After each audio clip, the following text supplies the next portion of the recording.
कोई बात नहीं, मैं त्रिकालदर्शी हूँ, भूत भविष्य वर्तमान सब देख सकता हूँ।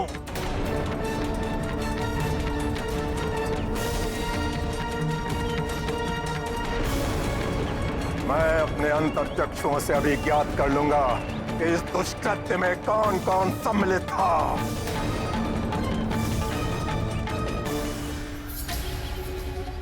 ये तो अनर्थ हो जाएगा। अब वाली भैया को ऋषिवर के कोप से नहीं बचा पाऊंगा मैं।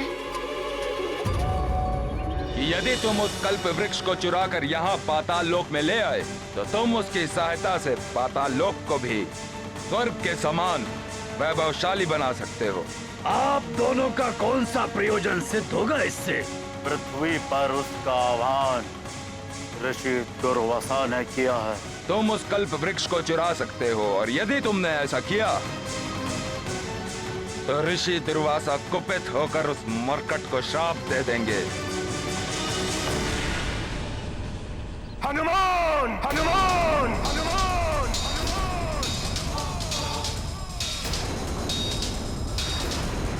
क्यों नहीं बताया तुमने कि ये दुष्कृत्य रावण और वाली ने कराया है? क्यों बचाना चाहते थे तुम उन दुष्टों को? क्या तुम्हें ज्ञात नहीं कि अपराध करने वाले को बचाने वाला भी अपराधी माना जाता है?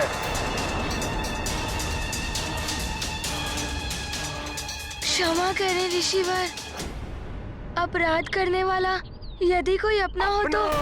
अपना मानते हो तुम उन दुष्टों को? उनके कारण तुम्हें मेरा शाप मिल सकता था हनुमान।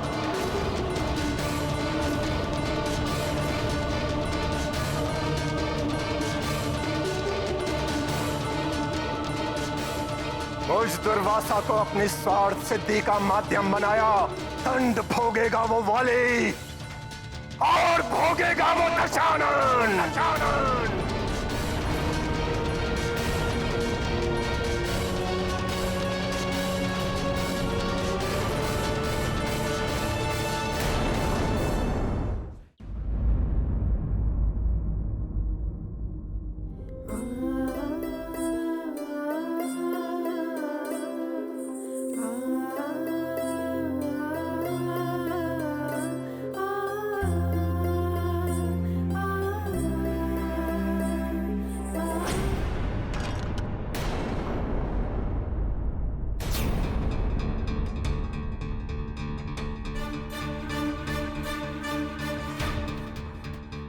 मेरा सिंदूर पात्र, इतना बड़ा अपशकुन।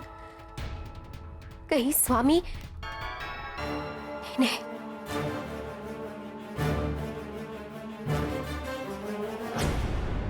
हे महादेव, हे प्रभु, मुझ मंदोदरी की गुहार सुन। एक स्त्री का यूं सौभाग्य सिंदूर गिर जाना इस बात का संकेत है कि उसके स्वामी पर अवश्य कोई संकट आने वाला है। अब मेरे स्वामी लंकेश तो आपके परम भक्त हैं ना, कृपया उनकी रक्षा करें।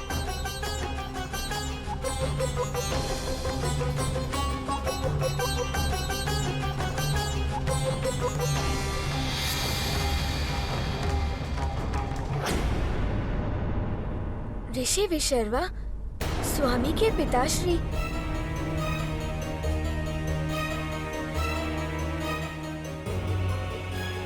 पिताश्री,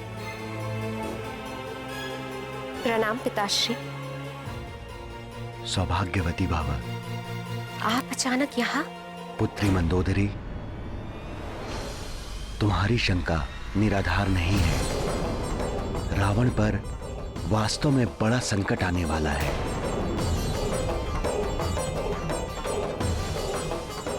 महर्षि दुर्वासा का कोप लंकेश का सर्वनाश कर देगा।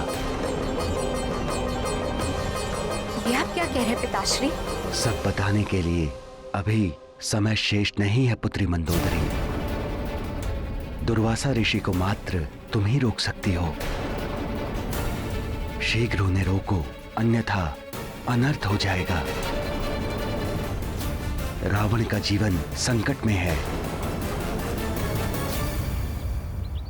धूर्त वाली, अब भोगोगे तुम अपने दुष्कृत्य का फल।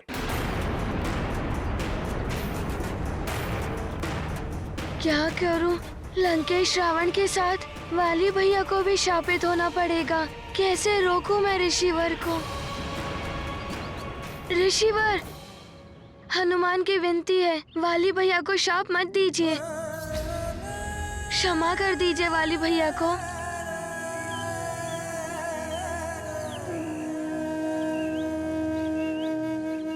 धूर्त है वाले, क्षमा योग्य नहीं है वो। दुष्टों को क्षमा करना उनकी दुष्टता को बढ़ावा देना होता है।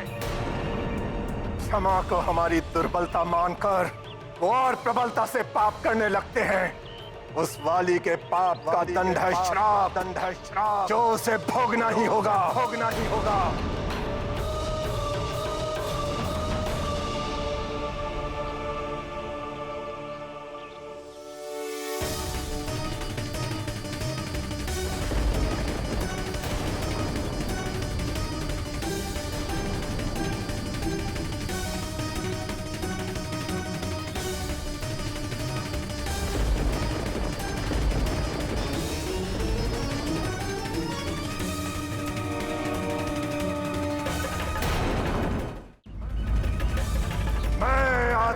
दुर्वासा श्राप देता हूं।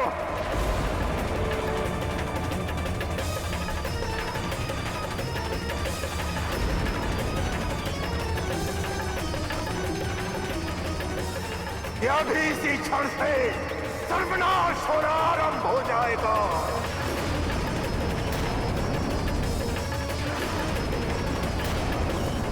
उस दुष्ट ऋषिवर, रुक जाइए।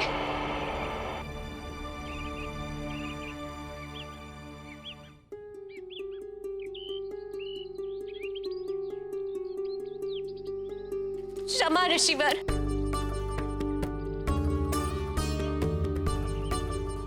क्षमा ऋषिवर, क्षमा। मैं लंकेश रावण की पत्नी मंदोदरी, दया कीजिए ऋषिवर।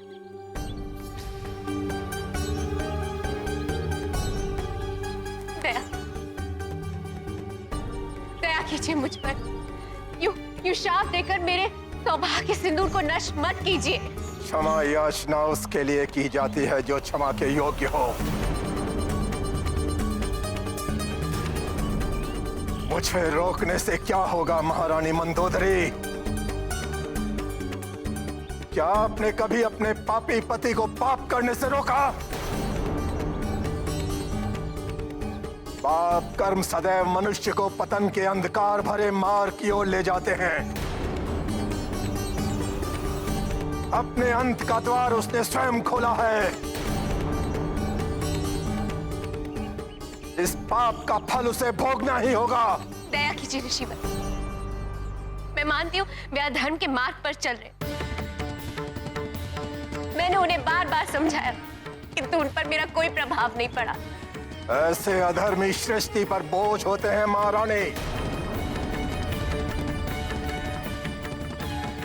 ऐसे अधर्मियों का सर्वनाश होना ही चाहिए। किंतु ऋषिवर, मैंने तो आपके प्रति कोई अपराध नहीं किया है। मुझे आप इस दंड का भागी क्यों बना रहे? इस अबला नारी को दया की भिक्षा दे दीजिए। उनके सर्वनाश का अर्थ है मेरे सौभाग्य सिंदूर का मिट जाना। सौभाग्य सिंदूर नहीं, कलंक है वो तुम्हारी मांग का। ऐसे कलंक का मिट जाना ही उचित है। आप मुझे पुनः रोकने का प्रयास न करें। कहीं ऐसा ना हो कि आपके पति के साथ साथ आपको भी मेरे श्राप का भागी बनना पड़े। रावण, पाले, अब भोगो अपनी करनी का दंड। नहीं ऋषिवर, क्षमा ऋषिवर, क्षमा। नहीं ऋषिवर, लंकेश रावण के साथ साथ वाली भैया को भी शाप मिल जाएगा।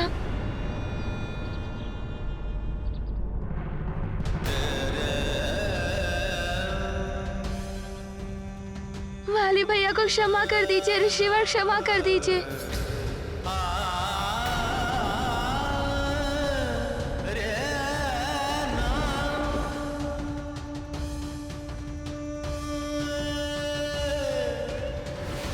हनुमान, हनुमान!